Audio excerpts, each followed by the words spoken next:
Adilabad Congress party assembly incharge Kandi Srinivasareddy తన జన్మదినాన్ని పురస్కరించుకుని ఆదిలాబాద్ పట్టణంలో పలు చోట్ల సామాజిక సేవ కార్యక్రమాలు చేపట్టారు. ఇక తన జన్మదినం సేవా దినంగా పాటిస్తున్నానని అన్నారు.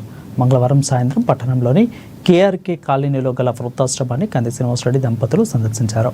వృద్ధులకు పండ్లు, బిస్కెట్లు ప్యాకెట్లు ఇక పంపిణీ చేశారు. తనకు తన కుటుంబానికి మీలాంటి పెద్దల ఆశీర్వాదం కావాలని అన్నారు.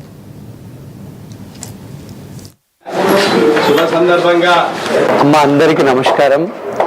మీ పుట్టినరోజు నాడు మీ అందరి ఆశీర్వాదం తీసుకోవాలని వచ్చిన అందరి ఆశీర్వాదం పెట్టుండ్రి. చాలా సంతోషంగా ఉంది. నేను ఇక్కడికి దాదాపు 5 సార్లు వచ్చిన కావచ్చు. ఇప్పుడు ఇది 6వసారి. ఎంతో మిమ్మల్ని అందరినీ కలుసుకోవడం నాకు చాలా సంతోషంగా ఉంటుంది. ఏం లేదు, మీ అందరి ఆశీర్వాదం తీసుకోవాలా. మీ అందరితో పాటు 1 నిమిషం మాట్లాడాలనే ఉద్దేశంతో వచ్చిన. మీ అందరు గట్టి ఆశీర్వాదం పెట్టుంది, చల్లగుంచమని దీవించింది.